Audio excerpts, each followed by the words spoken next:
The actual fact of the whole matter is, it's kind of interesting.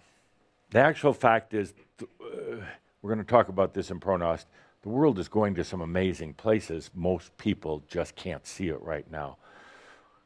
As I talked about in Kehawk last week, technology is growing exponentially. By itself, that's kind of a big deal. But the implications, the reasons why, and the implications are amazing. Technology is growing at an unprecedented rate. Some of you very smart doctorate people might know of Moore's Law, that basically the speed, efficiency of your computer technology doubles every 2 years, actually about 18 to 19 months. And the price is cut in half every 2 years. It's getting cheaper, faster, better. And for one reason, only one reason on this planet, consciousness. Not intelligence, not because we had some great inventors ranging from Tesla to Edison to Steve Jobs to some of the others. Not because of those were the ones who became the spokespeople or the movers of technology. But they didn't really invent it. They just picked it up out of the air. They were talented enough to be able to pick up what consciousness was changing.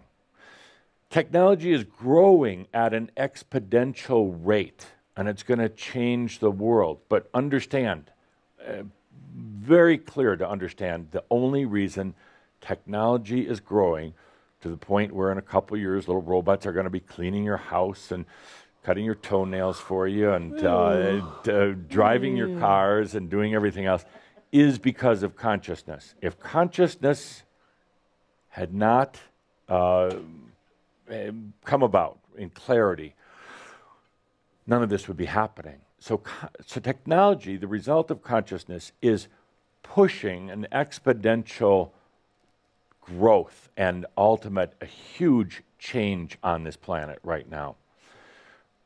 I don't believe in predictions, but I do trending. In other words, I look at the energies of people, of the planet, of the cosmos. Things are going to be so different on this planet in 10 years.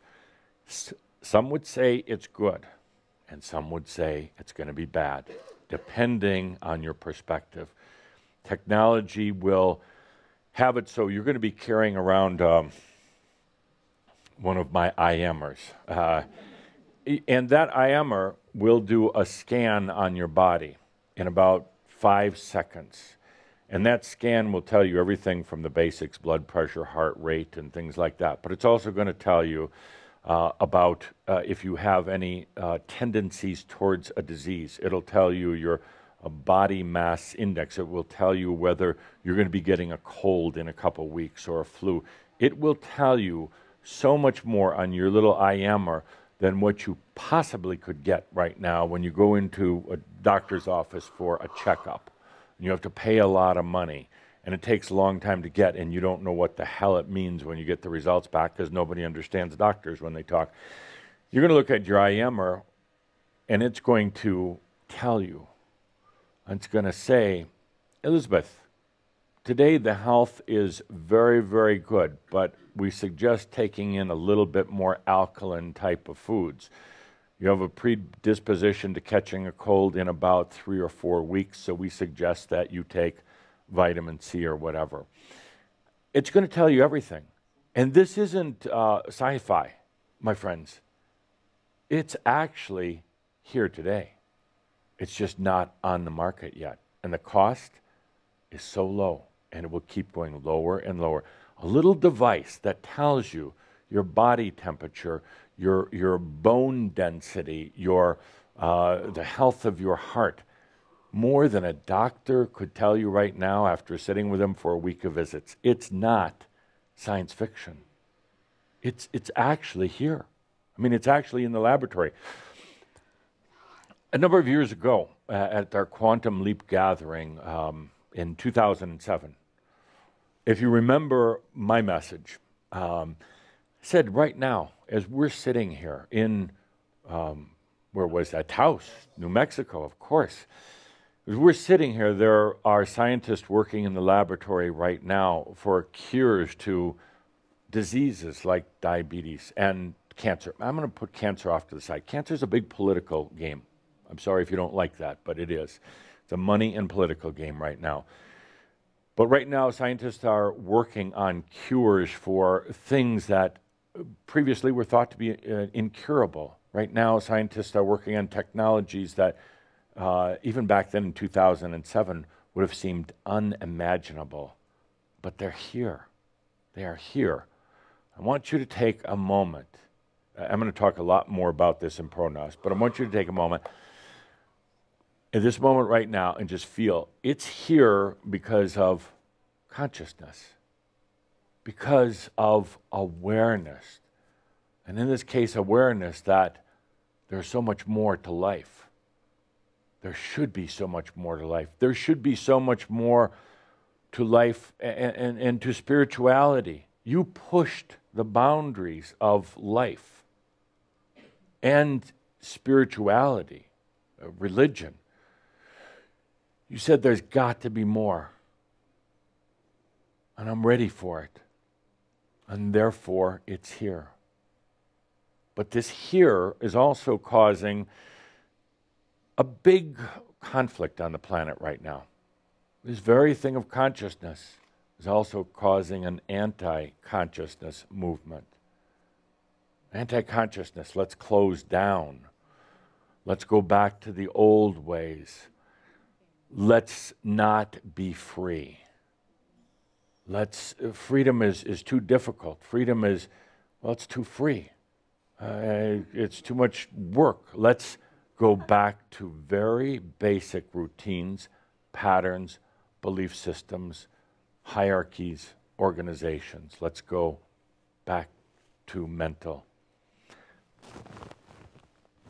There is a huge potential problem on this planet right now, but I love it, and you're going to love it when I tell you. I love it because its time has come. And the problem is, I love this. I love this, and this is the key to our work. This is the key to what you're doing. Problem is, things are happening so fast. Technology in education. You realize the whole educational system is going to be wiped out in the next 10 years because local linear does not work. Sending kids off to a classroom without the real understanding of their health, of their minds, of their desires, of their creativities, where creativity has been abolished. Sending them off to the classroom is not going to work anymore. Instead, the children will be sitting at home on their computers and connecting with people around the world, not just in their little community. And they're going to have guidance from a real teacher and some robots as well. But they're going to be learning at a self-paced, self-desired level. These brick and mortar schools that are here now, they're going to be storage closets. They're going to be used for growing marijuana in Colorado. Only in Colorado, of course. It's all changing. Oh, and the beauty is that you helped to spark it. Yeah, you, little old me. You that thought, oh, I've just been working through my problems in life. No, you've been working on consciousness. All of those issues that you've been grappling with, and how do I handle this? How do I deal with myself? That is the true university of consciousness. All those little problems that you thought you had, you're really taking on consciousness problems of the world. All the little challenges, they really, I've told you this 1,000 times, they really aren't yours, but you take them on like such an actor. You take, oh, it's my problem and I have these issues. No. You realize most people don't do that kind of almost obsessive worrying that you do, and what is life and who am I kind of stuff, but you do. And that's what's changing. But